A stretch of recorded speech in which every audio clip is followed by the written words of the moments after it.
Hello friends, welcome to quick capture. इस video में हम देखेंगे अक्टूबर 2024 के इम्पोर्टेंट करंट अफेयर्स। तो आइए शुरू करते हैं। हमारा पहला प्रश्न है, क्रूज भारत मिशन का शुभारंभ किस स्थान से किया गया? इसका सही उत्तर है ऑप्शन बी, मुंबई। और इस मिशन का उद्देश्य क्या है? तो ये क्रूज पर्यटन को बढ़ावा देने के लिए है। और इसका शुभारंभ कहाँ से किया गया? मुंबई से। हमारा अगला प्रश्न है, किस राज्य की सरकार ने देसी गाय को राज्य माता घोषित किया है? इसका सही उत्तर है ऑप्शन डी। हमारा अगला प्रश्न है, यूरो नेवल 2024 नौसैनिक रक्षा व्यापार शो किस शहर में आयोजित किया जा रहा है? तो इसका सही उत्तर है ऑप्शन सी, यह फ्रांस के पेरिस में आयोजित किया जा रहा है। और देखिए, ये विश्व का सबसे बड़ा नौसैनिक रक्षा व्यापार शो है, जिसमें 104 देश शामिल हो रहे हैं और उसमें भारत भी है। हमारा अगला प्रश्न है, काजिंद 2024 संयुक्त सैन्य अभ्यास किन दो देशों के बीच हो रहा है? तो जैसा कि नाम से ही स्पष्ट है, काजिंद यानी कजाकिस्तान और हिंद दोनों को मिला के काजिंद बनाए, तो भारत और कजाकिस्तान। तो सही उत्तर है ऑप्शन बी।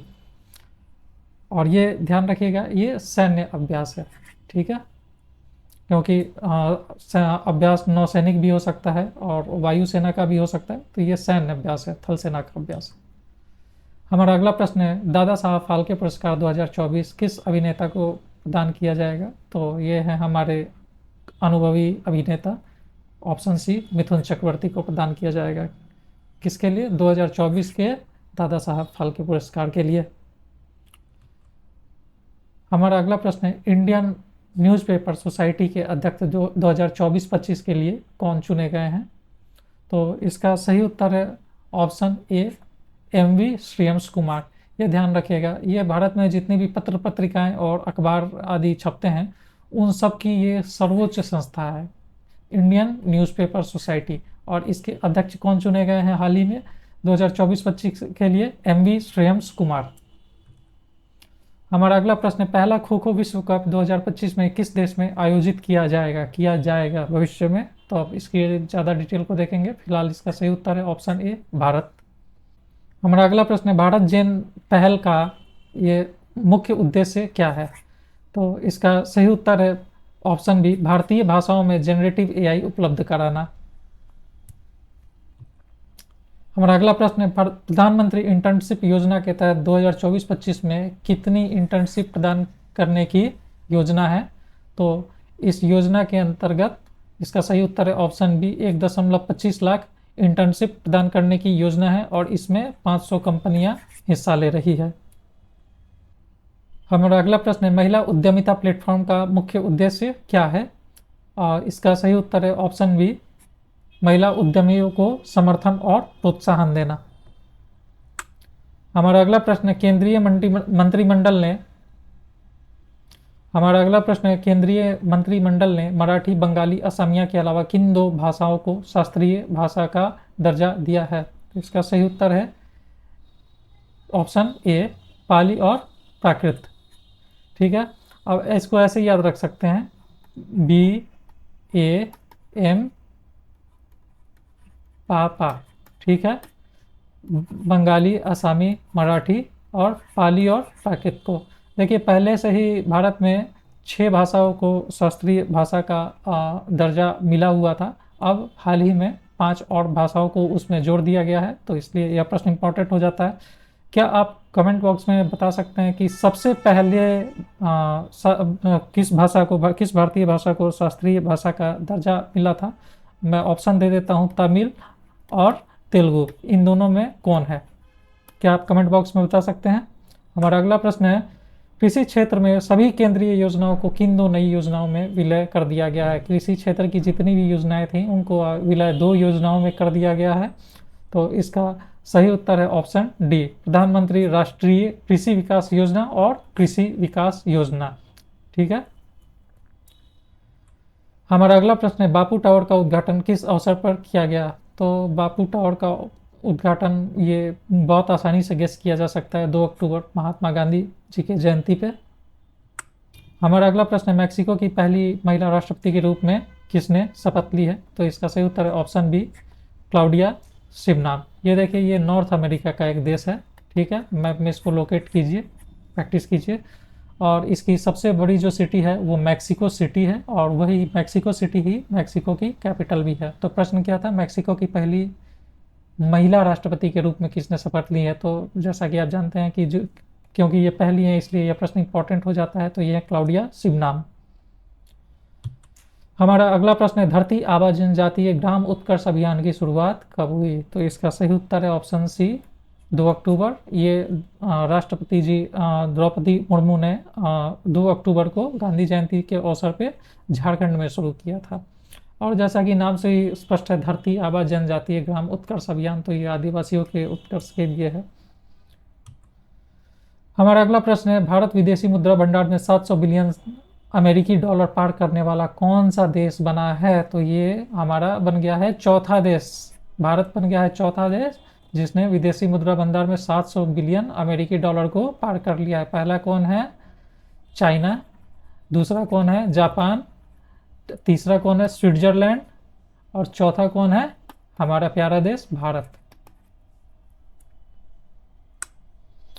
हमारा अगला प्रश्न है, शहरी शासन सूचकांक में किस राज्य ने पहला स्थान प्राप्त किया है? तो इसका सही उत्तर है ऑप्शन सी, केरल। अब आप कमेंट बॉक्स में बताइए कि ये शहरी शासन सूचकांक जो है ये कौन जारी करता है। हमारा अगला प्रश्न है, ISSF जूनियर विश्व कप चैंपियनशिप 2024 में महिलाओं की 25 मीटर स्टैंडर्ड पिस्टल स्पर्धा में अपना दूसरा व्यक्तिगत स्वर्ण पदक किस भारतीय पिस्टल शूटर ने जीता है? इसका सही उत्तर है ऑप्शन बी, दिवांशी। हमारा अगला प्रश्न है, NCERT ने देश भर में पाठ्य पुस्तकों की उपलब्धता में सुधार के लिए किसके साथ साझेदारी की है? तो इसका सही उत्तर है ऑप्शन सी, अमेजन के साथ। हमारा अगला प्रश्न है, दुबई के एक्सपो सिटी में इंडिया पवेलियन किस संस्था के पहले विदेशी परिसर की मेजबानी करेगा? इसका सही उत्तर है ऑप्शन सी, भारतीय विदेश व्यापार संस्थान IIFT। क्या आप बता सकते हैं IIFT कहाँ पे स्थित है, कौन से राज्य में स्थित है? हमारा अगला प्रश्न है, मालाबार 2024 नौसैनिक अभ्यास भारत के साथ कौन सा देश भाग ले रहा है? तो देखिए, ये मालाबार अभ्यास जो है ये हमेशा इसमें 3 ही देश होते हैं, इंडिया, ऑस्ट्रेलिया और जापान, ठीक है। तो यह आपको याद रखना है। अभजा, मालाबार में कौन कौन से देश भाग लेते हैं? अभजा या अभजा, इससे आपको याद आ जाएगा। हमारा अगला प्रश्न है, वायुसेना दिवस किस तारीख को मनाया जाता है? तो इसका सही उत्तर है ऑप्शन बी, 8 अक्टूबर को। अगला प्रश्न है, वर्तमान वायुसेना प्रमुख अमरप्रीत सिंह कौन से वायुसेना अध्यक्ष हैं? तो हमारे वर्तमान में वायुसेना अध्यक्ष कौन है? अमरप्रीत सिंह हैं, और ये 28वें वायुसेना अध्यक्ष है। हमारा अगला प्रश्न है, 2024 का मेडिसिन का नोबेल पुरस्कार किसने जीता है? तो इसका सही उत्तर है ऑप्शन बी, एम्ब्रोस और गैरी रुकवन। तो देखिए, इसे याद रखने के लिए आप ऐसे याद रख सकते हैं कि मेडिकल साइंस से रिलेटेड है एम्बुलेंस, वैसा ही नाम है इनका, एम्ब्रोस और रुकवन, मतलब एम्बुलेंस को रुकवाया गया। इस तरह से करके आप इसको याद कर सकते हैं कि मेडिसिन का नोबेल पुरस्कार किसे मिला है? तो एम्ब्रोस और गैरी रुकवन। हमारा अगला प्रश्न है, 2024 का भौतिकी का नोबेल पुरस्कार किन्हें दिया गया है? तो इसका सही उत्तर है option A, John J Hopfield और जेफरी ई हिंटन। तो देखिए, इलेक्ट्रिक फील्ड वगैरह जो है ये सब हम फिजिक्स में ही पढ़ते थे, तो उससे आपको याद आ जाएगा कि जॉन जे हॉपफील्ड। और ये देखिए, इलेक्ट्रिक फील्ड से ही रिलेटेड होता है हीटर, और फील्ड से ही रिलेटेड या फिर ऐसे भी देख सकते हैं कि फील्ड से ही रिलेटेड होता है हीटिंग, मतलब हिट करना, बॉल को हिट करना। तो इस तरह से आप याद रख सकते हैं, जॉन जे हॉपफील्ड और जेफरी ई हिंटन। हमारा अगला प्रश्न है, हमसफर नीति का मुख्य उद्देश्य क्या है? तो इसका सही उत्तर है ऑप्शन सी, राष्ट्रीय राज्य मार्गों पर और सड़क के किनारे सुविधाओं को बेहतर बनाना, मतलब राजमार्गों पे यात्रा को सुलभ बनाना, और ये सड़क के किनारे मतलब सर्विस रोड जिसे कहते हैं, उनकी सुविधाओं को बेहतर बनाना। हमारा अगला प्रश्न है, विश्व स्वास्थ्य संगठन के अनुसार भारत ने किस स्वास्थ्य समस्या को समाप्त कर दिया है? तो इसका सही उत्तर है ट्रैकोमा को। देखिए, ये आंखों से संबंधित रोग है और ये जीवाणु के कारण होता है, ठीक है। तो ये जीवाणु संक्रमण के कारण होता है और ये आँखों को प्रभावित करता है। इसका नाम है ट्रैकोमा और विश्व स्वास्थ्य संगठन के अनुसार भारत ने इस समस्या को, इस बीमारी को समाप्त कर दिया है। अगला प्रश्न, ट्रैकोमा संक्रमण किस जीवाणु के कारण होता है? तो उस जीवाणु का नाम है क्लेमाइडिया ट्रैकोमस। ऑप्शन बी सही उत्तर है। हमारा अगला प्रश्न, एशियाई विकास बैंक एडीबी ने हिमाचल प्रदेश में पर्यटन विकास को समर्थन देने के लिए कितने मिलियन डॉलर के ऋण को मंजूरी दी है? तो हिमाचल प्रदेश में पर्यटन के विकास को सपोर्ट करने के लिए इसने 162 मिलियन डॉलर के ऋण को मंजूरी दी है। ऑप्शन सी सही उत्तर है। क्या आप बता सकते हैं एडीबी यानी कि एशियाई विकास बैंक, एशियन डेवलपमेंट बैंक का मुख्यालय कहाँ पे है? कमेंट बॉक्स में बताइए।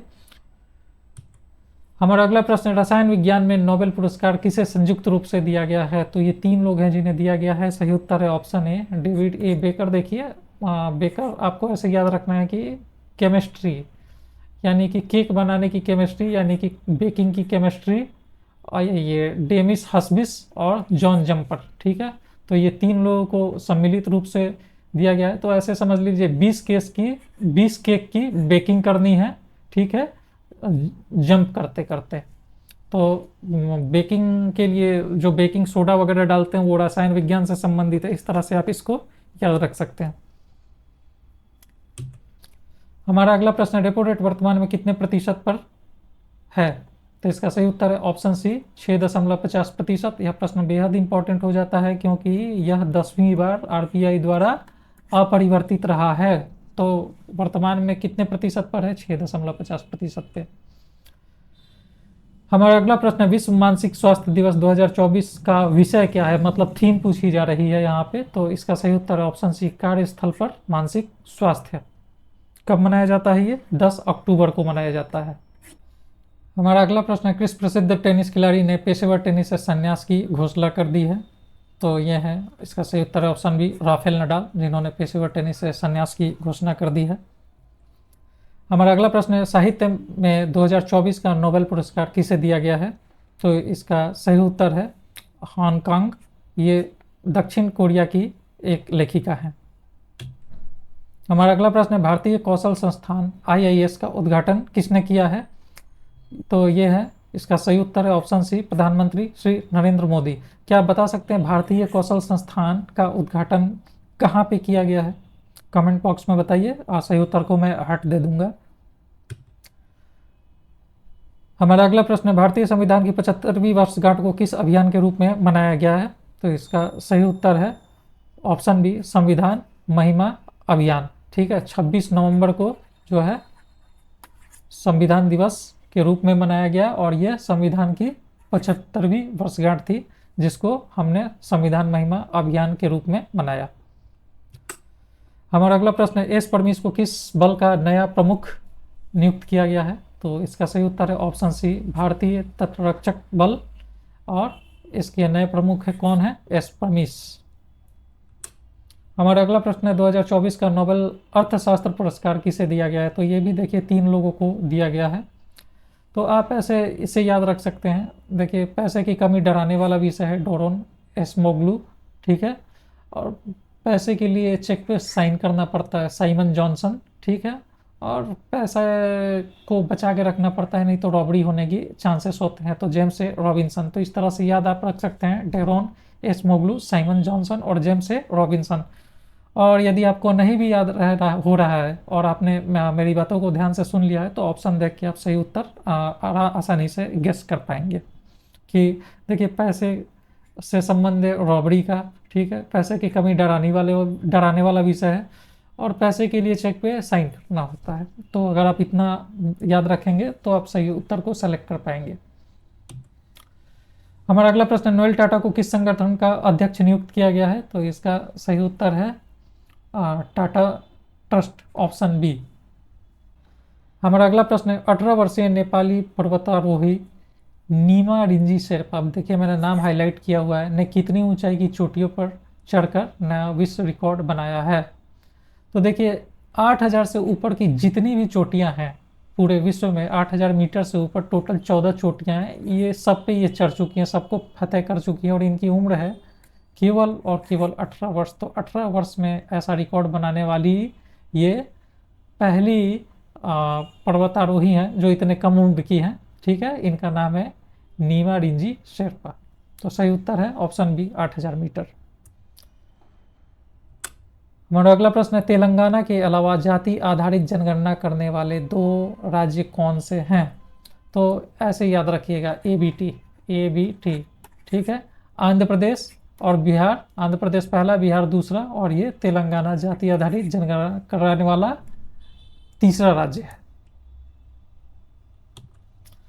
जापानी संगठन निहोन हिंडोक्यो को किस पुरस्कार से सम्मानित किया गया है? तो देखिए, इनको नोबेल शांति पुरस्कार से सम्मानित किया गया है। और देखिए, ये निहोन हिंडोक्यो क्या है? तो देखिए, नागासाकी और हिरोशिमा में जो एटम बम कांड में जो लोग बचे हुए थे, उन्हीं लोगों का एक संगठन है ये निहोन हिंडाक्यो, और इन्हें ही इस बार नोबेल शांति पुरस्कार से सम्मानित किया गया है। हमारा अगला प्रश्न है, चंद्रयान 3 की उल्लेखनीय उपलब्धि के लिए किसे IAF विश्व अंतरिक्ष पुरस्कार प्रदान किया गया? तो इसका सही उत्तर है, ये हमारे इसरो के चीफ S सोमनाथ। इस उत्तर को गेस करना काफ़ी आसान होगा आपके लिए। हमारा अगला प्रश्न है, राजकुमार हिरानी को किस पुरस्कार से सम्मानित किया गया है? तो इसका सही उत्तर है ऑप्शन बी, राजकुमार हिरानी को राष्ट्रीय किशोर कुमार पुरस्कार से सम्मानित किया गया है। हमारा अगला प्रश्न है, ओडिशा ने 5वें राष्ट्रीय जल पुरस्कार 2023 में किस पुरस्कार को जीता है? तो इसका सही उत्तर है ऑप्शन बी, सर्वश्रेष्ठ राज्य का पुरस्कार जीता है। और इस पुरस्कार की शुरुआत कब हुई थी? तो 2018 में हुई थी। हमारा अगला प्रश्न है, राष्ट्रीय जल पुरस्कार जो कि पांचवा राष्ट्रीय जल पुरस्कार, जैसा कि मैंने बताया, ओडिशा को मिला है। राष्ट्रीय जल पुरस्कार का मुख्य उद्देश्य क्या है?